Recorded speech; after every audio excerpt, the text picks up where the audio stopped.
मैं doctor Alka Pareek, associate professor home science, government girls college Sikandra Dausa. Foods and nutrition के अंतर्गत आज हम एनर्जी मेटाबॉलिज्म एंड डायटेटिक्स का अध्ययन करेंगे, यानी ऊर्जा का उपापचय और पथ्यापथ्य या डायटेटिक्स।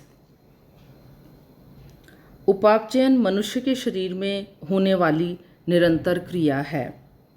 चाहे हम ऑफिस में काम कर रहे हों, क्लासरूम में पढ़ रहा हो व्यक्ति, खेल के मैदान में हो,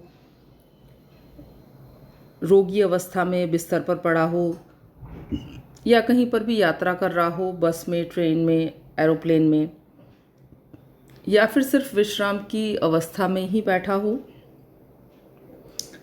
हर क्षण सोते जागते, उठते बैठते, लिखते पढ़ते, हर समय व्यक्ति के शरीर में उपापचयन की क्रिया होती रहती है। और ऊर्जा किसे कहते हैं? तो कार्य करने की क्षमता को ऊर्जा कहते हैं। अगर हमारे बॉडी के अंदर कार्य करने की क्षमता होगी, एनर्जी होगी, तभी हम कोई कार्य कर पाएंगे। लेकिन अगर हम एनर्जी लेस हो गए हैं, अगर हम भोजन नहीं ले रहे हैं, रुग्ण हो गए हैं, बीमार हो गए हैं, तो हम कार्य नहीं कर पाएंगे। तो एनर्जी क्या है? कैपेसिटी टू डू वर्क, कार्य करने की क्षमता को ही हम ऊर्जा कहते हैं। पहले हम ये समझ लेते हैं कि डायटेटिक्स क्या है।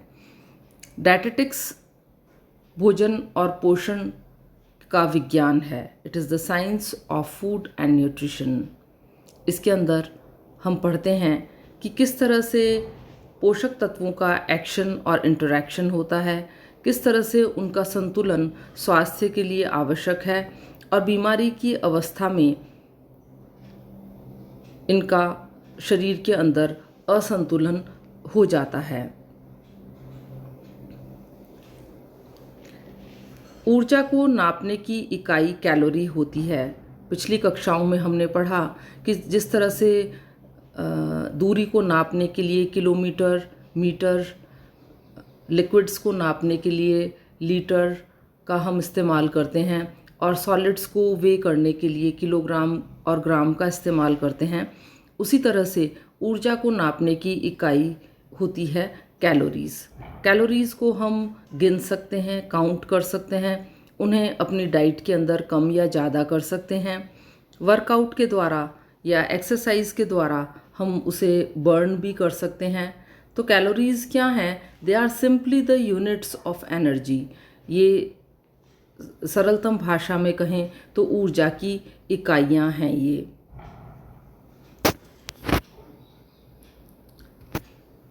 कैलोरीज़ की डेफिनेशन। 1 किलो कैलोरी पानी के तापक्रम को 1 डिग्री सेंटीग्रेड तक बढ़ाने के लिए आवश्यक ऊष्मा की मात्रा है। 1 calorie is the heat required to raise the temperature of 1 gram of water through 1 degree centigrade. 1 gram पानी के तापक्रम को 1 डिग्री तक बढ़ाने के लिए जितनी ऊर्जा की आवश्यकता होती है उसे हम कैलोरी बोलते हैं।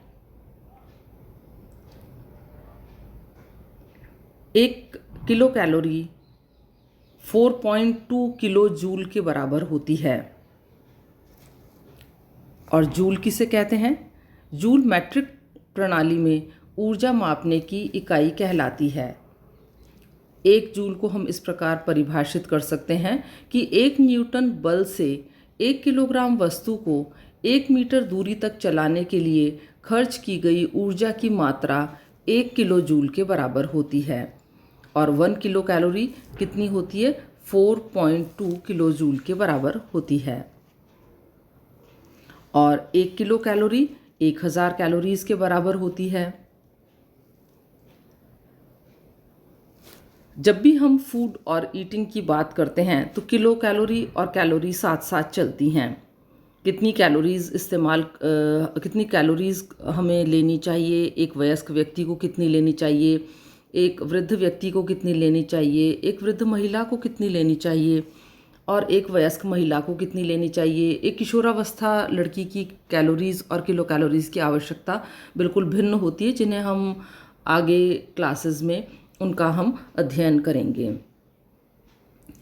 जब भी कैलोरीज़ और किलो कैलोरीज़ को हम इस तरह से भी समझ सकते हैं कि जब भी हम कोई भी फूड्स देखते हैं और अगर आप कोई भी फूड अगर परचेज़ करते हो तो मार्केट में, तो उसके ऊपर एक लेबल होता है, उस लेबल पर लिखा होता है, इवन बिस्किट्स के पैकेट के ऊपर भी लेबल्स होते हैं जिस पे कि लिखा होता है कि इनके अंदर कितनी किलो कैलोरीज़ हैं। जैसे आप चित्र में देख रहे हैं 140 किलो कैलोरीज़ लिखा हुआ है, बन के इस फूड के इस पर, कॉफ़ी पर लिखा हुआ है 80 किलो कैलोरीज़, यानी इसके अंदर 80 किलो कैलोरीज़ ऊर्जा है। तो फूड लेबल्स के द्वारा भी हम ये ज्ञात कर सकते हैं। जितने भी पैकेज्ड फूड्स आते हैं उनके लेबल्स के ऊपर, जैसे चिप्स हैं, भुजिया हैं, जितने भी और भी लेबल्ड फूड्स हैं, उनके पैकेट्स को अगर हम ध्यान से पढ़ें तो उसके ऊपर लिखा होता है कि उसके अंदर कितनी किलो कैलोरीज ऊर्जा है। अब आप कहोगे मैडम हमें कैलोरीज क्यों चाहिए? We need calories from food and drink to run our bodies. अपने शरीर को चलाने के लिए, अपने दैनिक कार्य करने के लिए हमें ऊर्जा की आवश्यकता होती है। ठीक उसी तरह से जिस तरह से अगर कार में हम पेट्रोल नहीं डालेंगे तो कार नहीं चलेगी, वहीं खड़ी रहेगी। उसी तरह से शरीर को भी रन करने के लिए हमें ऊर्जा की आवश्यकता होती है। रेफ्रिजरेटर को रन करने के लिए इलेक्ट्रिक एनर्जी की आवश्यकता होती है। इसी तरह से हमें अपने बॉडी को वार्म रखने के लिए, बॉडी का टेम्परेचर मेंटेन करने के लिए और डेली एक्टिविटीज़ के साथ साथ स्पेसिफिक एक्टिविटीज़ करने के लिए ऊर्जा की आवश्यकता होती है, जो कि हमें फूड से मिलती है और उसे हम कैलोरीज़ के द्वारा नापते हैं।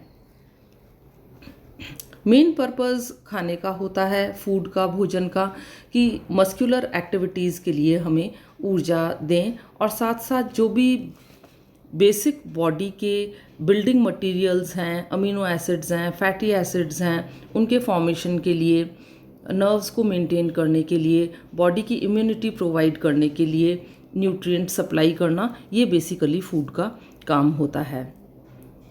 अब हम 3 न्यूट्रिएंट्स को बेसिकली देखते हैं, कार्बोहाइड्रेट्स, फैट्स और प्रोटीन। हिंदी में कहें तो कार्बोज, वसा और प्रोटीन।